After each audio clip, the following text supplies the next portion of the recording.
Hello my dear friends, welcome to education point online. मेरा नाम हर्ष पाटिल और आज के इस वीडियो से अपन यूनिट नंबर 5 स्टार्ट करने वाले हैं, जिस यूनिट का नाम है फेस इक्विलिब्रियम एंड कोरोजन। ठीक है, ये अपनी न्यू यूनिट स्टार्ट होने वाली है। ठीक है, और वही जो मैंने हर यूनिट के स्टार्टिंग में बोला है कि आप इस वीडियो की कमेंट सेक्शन में जाके मुझे जो मैंने आपको 3 यूनिट पढ़ाई, यूनिट नंबर 1, यूनिट नंबर 2 और यूनिट नंबर 3, ठीक है, ये जो 3 यूनिट पढ़ाई है उसका मुझे आप इस वीडियो के कमेंट सेक्शन में रिव्यू चाहिए। ठीक है, कि क्या उसमें से अच्छा था, ठीक है, आपको मजा आया कि नहीं पढ़ने में, ठीक है, या क्या मैं उसमें से इंप्रूव कर सकता हूँ। सारा जो आपका रिव्यू है, जो भी अच्छा हो या बुरा, आप मुझे कमेंट सेक्शन में बताइएगा। ठीक है, जिससे मैं अगर ये यूनिट आपको बना रहा हूँ तो उसमें जो गलतियां की है वो इसमें ना दोहराऊं। ठीक है, तो चलिए स्टार्ट करते हैं। ये अपनी यूनिट 2 पार्ट में रहेगी। सबसे पहले अपन फेस इक्विलिब्रियम को पढ़ेंगे, उसके बाद कोरोजन वाले पार्ट को पढ़ेंगे। ठीक है, आज के इस वीडियो में अपन ये कुछ टॉपिक्स हैं जो कवर करने वाले हैं। जो अपना इंट्रोडक्शन पार्ट रहेगा, जिसमें अपन गिब्स फेस रूल पढ़ेंगे। ठीक है, फेस इक्विलिब्रियम क्या होता है, जो इसका नाम है ये पढ़ेंगे। ठीक है, इसके यूजेस एंड लिमिटेशंस, ठीक है, एडवांटेजेस और disadvantage of face rule, following terms like face क्या होता है, कंपोनेंट क्या होता है और डिग्री ऑफ फ्रीडम क्या होता है। ये कुछ चीजें हैं जो अपन आज की इस वीडियो में क्लियर करने वाले हैं। ठीक है, तो आप इसको नोट करना चाहे तो नोट करिए, बाकी अपन आगे बढ़ते हैं। चलिए अपन वीडियो को स्टार्ट करने से पहले सिलेबस देख लेते हैं, आखिर सिलेबस क्या है, टॉपिक क्या क्या है इस चैप्टर में। ठीक है, सबसे पहला टॉपिक अपन इंट्रोडक्शन पार्ट कवर करेंगे। गिब्स फेस रूल क्या होता है, उसके लिमिटेशंस, ठीक है, एडवांटेजेस और डिसएडवांटेजेस ऑफ फेस रूल, ठीक है, फॉलोइंग टर्म्स लाइक फेस क्या होता है, कंपोनेंट क्या होता है और डिग्री ऑफ फ्रीडम क्या होता है। उसके बाद 1 कंपोनेंट सिस्टम, जिसको अपन वाटर सिस्टम भी बोलते हैं, वो देखेंगे। ठीक है, और 2 कंपोनेंट सिस्टम, जिसको अपन CUAG सिस्टम बोलते हैं, वो क्या होता है वो देखेंगे। ठीक है, फिर आ जाएंगे अपन कोरोजन वाले पार्ट में। इसमें सबसे पहले वही कोरोजन क्या होता है और उसके टाइप्स देखेंगे। ठीक है, उसके बाद मैकेनिज्म ऑफ ड्राई कोरोजन ये क्या होता है, मैकेनिज्म ऑफ वेट कोरोजन क्या होता है, prevention of corrosion by cathodic protection क्या होता है, prevention of corrosion by electroplating क्या होता है। ठीक है, ये सारी चीजें अपन पढ़ने वाले हैं। अभी आपको पैनिक नहीं होना है, ये जिसको एक एक टॉपिक अगर इसको क्लियर करेंगे अपन, आराम से चीजें क्लियर हो जाएगी। ठीक है, इस यूनिट को भी अपन ज्यादा बड़ा नहीं करेंगे। ठीक है, नॉर्मल, जैसे अगर मैं बात करूं ये वाली चीज को तो मैंने एक ही वीडियो में कवर करवा दिया आपको। ठीक है, इसमें दूसरी वीडियो बनेगी, इसमें 3rd वीडियो। तो ये वाला जो टॉपिक है ये 3 वीडियो में अपना मैं कवर कर दूंगा। ठीक है, उसके बाद ये अपनी 3 से 4 वीडियो में ये भी कवर हो जाएगा। ठीक है, टोटल अपनी 8 से 9 वीडियो बनेगी, जिसमें अपना यूनिट 5 भी कंप्लीट हो जाएगा। ठीक है, आपको पैनिक नहीं होना है। अपन अब डायरेक्ट वीडियो में आगे बढ़ते हैं और समझते हैं आखिर इंट्रोडक्शन पार्ट को। ठीक है, तो चलिए आगे बढ़ते हैं।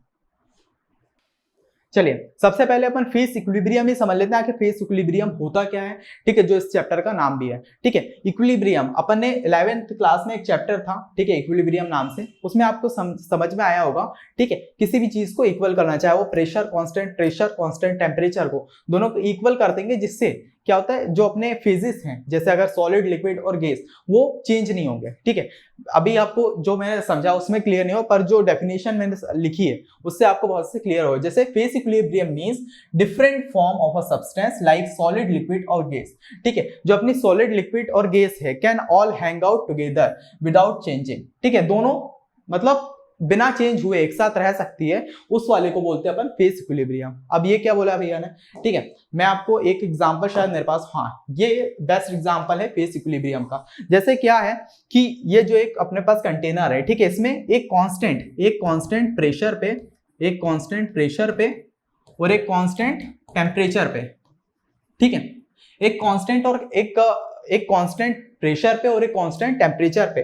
ठीक है, एक कंटेनर में क्या है, अपने पास ये वाटर है जो लिक्विड फेज में, ठीक है, ये आइस है जो सॉलिड फेज में, और बाकी ये वेपर है जो गैस फेज में। ठीक है, तीनों एक कंटेनर पे एक स्टेबल फॉर्म में है। वो कैसे, क्योंकि जो अपना प्रेशर है और जो अपना टेम्परेचर है वो एक कांस्टेंट फॉर्म में है। ठीक है, एक इक्विलिब्रियम फॉर्म में है, जिससे तीनों चीजें एक ही फॉर्म में है, ये चेंज नहीं हो रही है। ठीक है, टाइम के साथ ये चेंज नहीं होगी। अगर इसका जो प्रेशर है और जो टेम्परेचर है वो यही रखा गया तो ये ऐसी की ऐसी रहेगी। अपना आइस भी नहीं मेल्ट होके वाटर बनेगा, ठीक है, या अपनी गैस भी जो है कंडेंस होके वापस लिक्विड नहीं बनेगी। आई होप सो क्लियर हुआ होगा। ठीक है, इतनी चीज क्लियर हुई। थोड़ा सा अपन आगे बढ़ेंगे और अच्छे समझने का ट्राई करेंगे फेस इक्विलिब्रियम होता क्या।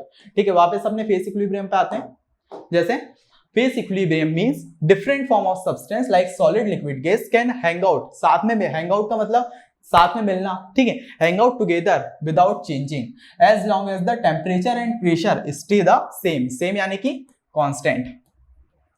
ठीक है, आई होप सो ये फेज इक्विलिब्रियम आपको बहुत से क्लियर हो गया होगा। वही दूसरा पॉइंट में भी इसको लिख सकते हैं, क्या लिख सकते हैं, it's like having ice water and steam all sitting happily together without melting और बॉइलिंग अवे। ठीक है, जो अपना आइस है, ठीक है, और वाटर है और स्टीम है, दोनों एक दूसरे के साथ खुशी खुशी रहते हैं विदाउट, ना मेल्ट होते हैं ना ही बॉइल होते हैं। ठीक है, उसके बाद this happen because everything is perfectly balance, everything is perfectly balance, जिसको अपन इक्विलिब्रियम स्टेट बोलते हैं। ठीक है, the change between phases like melting over evaporating, ठीक है, happen at the same rate, so nothing new happen. ठीक है, उसके बाद it happens at specific temperature and pressure where each form of the substance feels comfortable. ठीक है, ये वही कुछ पॉइंट है जिसमें अपन आराम से चीजों को डिफाइन कर सकते हैं। आई होप सो फेस इक्विलिब्रियम आपको बहुत से क्लियर हो गया होगा। ठीक है, तो मैं इसको रफ कर देता हूं, आप इसको नोट कर लीजिए, फिर अपन आगे बढ़ते हो समझते हैं आखिर फेस रूल क्या होता है या फिर गिब्स फेस रूल क्या होता है। ठीक है, इसको आप नोट कर लेना, फिर आगे बढ़ते हैं। चलिए अब आगे बढ़ते हैं और समझते हैं आखिर फेस रूल क्या होता है। ठीक है, फेस रूल को अपन सिंपली किस तरह डिफाइन कर सकते हैं कि phase rule is an important generalisation which find the wide applications in the study of heterogeneous system. क्या है कि अपना होमोजेनियस सिस्टम जो होता है उसको डिफाइन करने के लिए, उसको कैलकुलेट करने के लिए, उसको प्रिडिक्ट करने के लिए बहुत सारे रूल्स बन चुके हैं। ठीक है, बट हेटेरोजेनियस को डिफाइन करने के लिए अपने पास कोई भी रूल नहीं था, जिसकी वजह से अब क्या इन्वेंट किया, फेस रूल इन्वेंट हुआ है। ठीक है, इसके बाद क्या लिख सकते हैं, with the help of face rule the effect of pressure, temperature and composition may be predicted for a heterogeneous system in equilibrium. ठीक है, इक्विलिब्रियम में जो अपना हेटेरोजेनियस सिस्टम है उसका जो प्रेशर है, टेम्परेचर और कंपोजिशन है, उसको आराम से अपन प्रिडिक्ट कर सकते हैं या फिर निकाल सकते हैं। ठीक है, it was first of all put forward bye an American physicist. ठीक है, अमेरिकन फिजिसिस्ट क्या है, विलॉर्ड गिब्स। ठीक है, जो अपना एक अमेरिकन साइंटिस्ट थे, ठीक है, अमेरिकन फिजिसिस्ट थे। ठीक है, और जिसका नाम क्या था, विलार्ड गिब्स, जिसने इस चीज को इन्वेंट किया, ये रूल को इन्वेंट किया, जिसके नाम से जो अपना फेस रूल बन गया, क्या, गिब्स फेस रूल। ठीक है, अगर एग्जाम में क्वेश्चन आता भी है या तो गिब्स फेस रूल पूछ देगा या फेस रूल पूछ देगा, दोनों का नाम सेम ही है। ठीक है, दोनों में मतलब यही चीज है। इसका सिंपली वही है कि गिब्स फेस रूल किस तरह से पढ़ा, क्योंकि अमेरिकन जो साइंटिस्ट है जिसने इसको इन्वेंट किया उसका नाम क्या था, विलार्ड गिब्स। ठीक है, जिसका नाम पे वो चीज रख दी गई है। ठीक है, उसके बाद इसको it state that the sum of number of phases, जिसको अपन पी बोलते हैं, एंड डिग्री ऑफ फ्रीडम, ठीक है, ये क्या है, फ्रीडम, फ्री लिख दिया पर ये क्या है, freedom, is greater than the number of component c by 2। ठीक है, ये चीज क्या लिखी है, थोड़ा सा उतना पैनिक नहीं होना है, ये चीज को मैंने मैथमेटिकल फॉर्म में नीचे लिख दिया, can be written as mathematical p is equals p plus f, वही चीज लिखिए, the sum of number of phases यानी कि p and degree of freedom यानी कि f is equals to, is greater than the number of component यानी कि c और बाय 2। ठीक है, तो ये अपना फॉर्मूला होता है किसका, गिब्स फेस रूल का। इसमें अपन को अगर डिग्री ऑफ फ्रीडम निकालनी है तो फिर क्या करेंगे, f को इधर लाएंगे, p को उधर भेज देंगे, तो c माइनस p प्लस 2, तो ये अपना हो गया क्या, degree of freedom bye phase rule. ठीक है, तो इस तरह से अपनी डिग्री ऑफ फ्रीडम निकलती है, जिसमें p क्या है, अपना नंबर ऑफ फेजेस, c क्या है, नंबर ऑफ कंपोनेंट, और अपना f क्या है, डिग्री ऑफ फ्रीडम। ये क्या होता है, फेजेस क्या होते हैं, कंपोनेंट क्या होता है, डिग्री ऑफ फ्रीडम क्या होती है, इसको अपन आगे बहुत से समझने वाले हैं। ठीक है, तो अगर इसको आपको नोट कर लेना है, अगर एग्जाम में आता है कि गिब्स फेस रूल डिफाइन करिए या फिर फेस रूल क्या होता है वो डिफाइन करिए, तो सिंपल आपको ये चीज लिख देनी है। ठीक है, चलिए अब आगे बढ़ते हैं, इसको आप नोट कर लीजिए। चलिए अब आगे बढ़ते और समझते हैं आखिर फेज, जो अपन ने उसमें पढ़ा था, फेज, कंपोनेंट और डिग्री ऑफ फ्रीडम क्या होता है, उसको बहुत से क्लियर करते हैं। ठीक है, तो टर्म्स इन्वॉल्व्ड इन फेज इक्विलिब्रियम, सबसे पहली बात हो गई अपनी फेज। फेज क्या होता है, it is defined as the homogeneous and physically distinct part of a system which is bounded by a definite boundary and can mechanically separated from other part of the system। ये क्या लिखा है definition, इस पे थोड़ा सा बाद में नजर डालिएगा, ये अपना जो डायग्राम हिस्से आप बहुत से क्लियर कर लेंगे। ठीक है, क्या है कि अपने पास एक कंटेनर है, ये कंटेनर दिख गया। ठीक है, जिसके अंदर क्या है, सबसे पहले तो ये वाटर है। ठीक है, ये क्या है अपना वाटर, उसके बाद ये एक आइस का क्यूब है। ठीक है, और ये क्या है अपनी वेपर।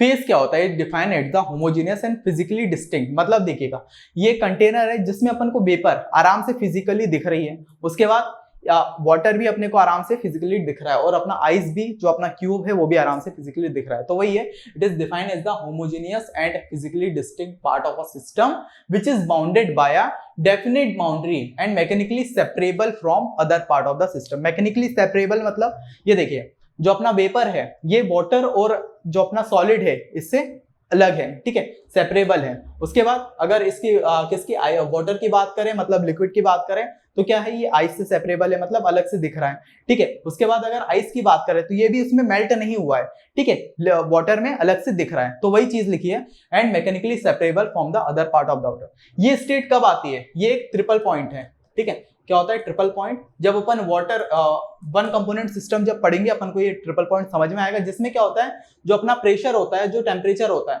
ये दोनों क्या होता है, कांस्टेंट, ठीक है।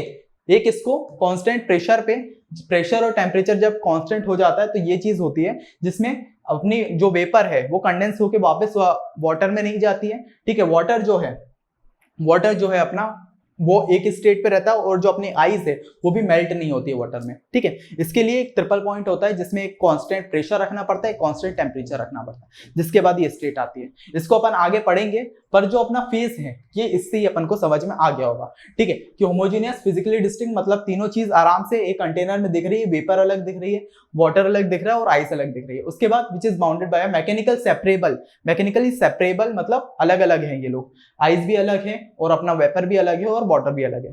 आई होप सो ये चीज क्लियर हो गई है। एग्जाम्पल भाई, आइस वाटर मतलब आइस मतलब सॉलिड, वाटर मतलब लिक्विड एंड वेपर मतलब gas. It is three phase system, three phase system होता है ये अपना, ठीक है। उसके बाद completely miscible liquid form one phase, मतलब जैसे अपने पास ये एक कंटेनर है जिसमें क्या है, ये पहला एक वाटर है, ठीक है, और सेकंड अल्कोहल। जब अल्कोहल और वाटर को एक साथ मिला देते हैं तो क्या होता है, वन फेज सिस्टम का फॉर्म होता है, मतलब ये कंप्लीटली मिजिबल हो जाता है एक दूसरे से। उसके बाद NaCl मतलब अपना नमक जो होता है, dissolve in water, one phase system. जब अपना नमक और वाटर को जब मिक्स किया जाता है तो वो भी वन फेज सिस्टम बनाता है, ठीक है। उसके बाद miscible gases, one phase system. आई होप सो ये चीज क्लियर हो गई हो कि आखिर फेजेस क्या होते हैं, ठीक है। तो इसको आपको नोट कर लेना है। ये एग्जाम्पल से अगर आप अच्छे समझने का ट्राई करेंगे आपको चीजें आराम से क्लियर हो रही होगी। एग्जाम में आए फेस लिखने के लिए सिंपली इसको डिफाइन कर देना है और ये अपना डायग्राम बना देना, आराम से चीजें क्लियर हो। एग्जाम्पल के में ये लिख दीजिएगा, ठीक है। तो इसको आप नोट कर लीजिए, फिर आखिर कंपोनेंट क्या होते हैं वो समझते हैं।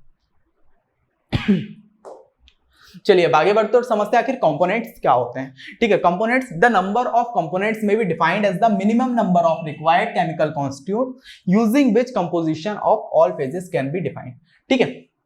सिंपल इसका मतलब क्या है कि minimum number of chemical constituent, ठीक है। इसको अपन भाई थ्री फेज सिस्टम वाटर से समझ पाएंगे, वाटर सिस्टम से थ्री फेज सिस्टम, जो आइस होता है, वाटर होता है लिक्विड और वेपर होती है जो गैस, ठीक है। इसका अगर केमिकल फॉर्मूला देखेंगे तो क्या होगा, H2O, इसका भी H2O और इसका भी H2O, ठीक है।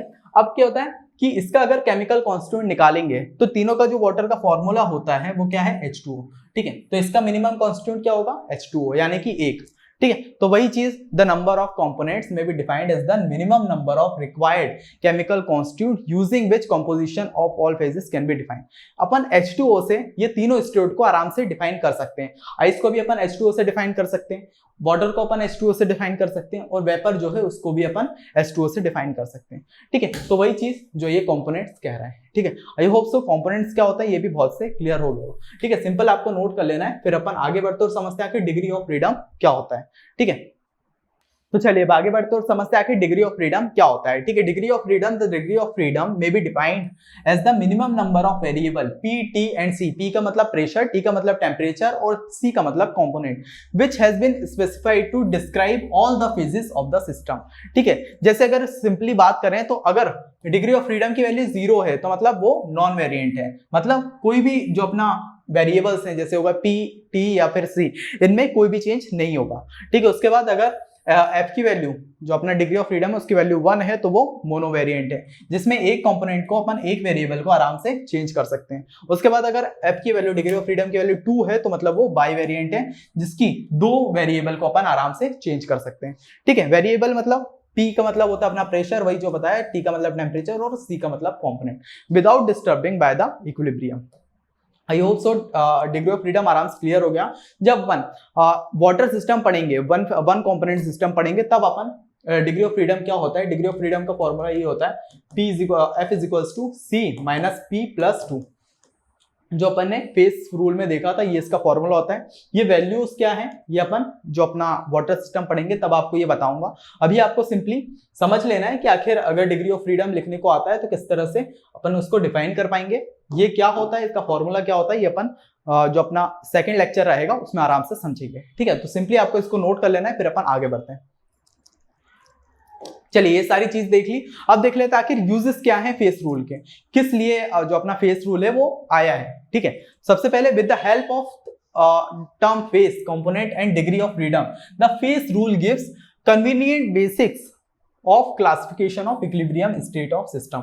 ठीक है, विद द हेल्प ऑफ जो अपना फेजेस है, कंपोनेंट्स है और डिग्री ऑफ फ्रीडम है, इन तीनों की हेल्प से जो अपना फेस रूल है वो क्या करता है, क्लासिफिकेशन देता है इक्विलिब्रियम स्टेट ऑफ सिस्टम का। ठीक है, जो अपनी वाटर है या फिर लिक्विड है या फिर गैस है, ठीक है, उसमें जो इक्विलिब्रियम स्टेट बनती है उस क्लासिफिकेशन देता है। ठीक है, उसके बाद the information about molecular structure is not necessary because it applies the macroscopic system. ठीक है, उसके बाद the face rule shows the various system having the same degree of freedom behave in a similar fashion. It helps deciding whether the given number of substance together would exist in equilibrium under a given set of condition. ठीक है, ये simply इसके uses हैं। Exam में वैसे तो लिखने को आते नहीं है, पर अगर लिखने को आए तो मैंने आपके लिए ढूंढ के लिख दिए हैं। ठीक है, थोड़ी डेफिनेशन बना दिए कि अगर एग्जाम में लिखने को आते हैं कि बताइए यूजेस ऑफ फेस रूल क्या होता है, तो सिंपली अगर आप ये 4 जो अपने पॉइंट्स है इसको लिख देंगे, आपको आराम से पूरे नंबर मिल रहे होंगे। ठीक है, तो इसको आपको नोट कर लेना है, फिर अपन आगे बढ़ते हैं। चलिए अब आगे बढ़ते हो, समझता है कि लिमिटेशंस क्या हैं फेस रूल की। ठीक है, फेस रूल के लिमिटेशंस है, the face rule is not applicable to the system which are slow in reaching to equilibrium state। ठीक है, जो अपना इक्विलिब्रियम स्टेट है अगर स्लो रीच होता है उस सिस्टम को, ये क्या है, नॉट एप्लीकेबल, उसको डिफाइन करने के लिए ये एप्लीकेबल नहीं है। In phase rule there is no consideration of magnetic and electric influence since system is defined only the variable like pressure, temperature and component force। ठीक है, उसके बाद it is necessary that all phases must be present under pressure, temperature and gravitational force। ठीक है, और उसके बाद any liquid or solid present should not be a finally divided state, otherwise the value of their vapor pressure will be differ from the normal state. ठीक है, ये कुछ limitations है। ठीक है, उतना अच्छे से नहीं है, मतलब नॉर्मली अगर मैंने इसकी डेफिनेशन निकाली उतनी खास नहीं है कि आपको समझ में आए। ठीक है, पर सिंपली अगर आप ये डेफिनेशन लिख देते हैं, वैसे अगर मैं बात करूं तो इस चीज को हटा देना चाहिए, यूजेस और अपना जो लिमिटेशन है एग्जाम में नहीं पूछे जाते फेस रूल के। ठीक है, बस फेस रूल आपको डिफाइन करने को आएगा, बट अगर फिर भी कभी क्या है, आरजीपी भी ऐसा है कि कहीं से भी अभी कुछ भी पूछ रहा है। अगर 2022 के बाद से अपन क्वेश्चन पेपर देखें तो कुछ भी उठा के देता है। ठीक है, वो ऐसा हो भी सकता है कि आपको यूजेस पूछ ले, तो सिंपली आपको ये 4 यूजेस रट लेना है। मैं वही बोलूंगा कि आपको सिंपली ये 4 यूजेस रट लेना है, ये 4 अपने पॉइंट्स हैं, इसको आप रट लेंगे। ठीक है, उसके बाद अगर एग्जाम में आता है तो आप लिख देना। ठीक है, क्योंकि ये समझाने लायक है नहीं बिल्कुल भी, इसको आपको रट लेना है और इसको भी आपको रट लेना है। ठीक है, चलिए अब आगे बढ़ते हो, समझते हैं आखिर एडवांटेजेस और डिसएडवांटेजेस क्या क्या होते हैं। ठीक है, सिंपल अपने 4 और 3 पॉइंट में मैंने आपको ये डिफाइन कर दिया है कि आपको ज्यादा पढ़ने की जरूरत ना पड़े, सिंपली एक पॉइंट है, आप इसको आराम से समझेंगे, आराम से चीजें क्लियर हो रही है। जैसे फर्स्ट एडवांटेज क्या है, it gives simple method of classification of equilibrium state. Equilibrium state को निकालने के लिए इसकी सिंपल क्लासिफिकेशन है। जैसे अगर बात करें F is equals to C minus P plus 2। ठीक है, सिंपली इस फॉर्मूले में वैल्यू रखिए अपन आराम से इक्विलिब्रियम स्टेट को आराम से क्लासिफाइड कर सकते हैं। उसके बाद it confirms that different system having the same number of F का मतलब डिग्री ऑफ फ्रीडम।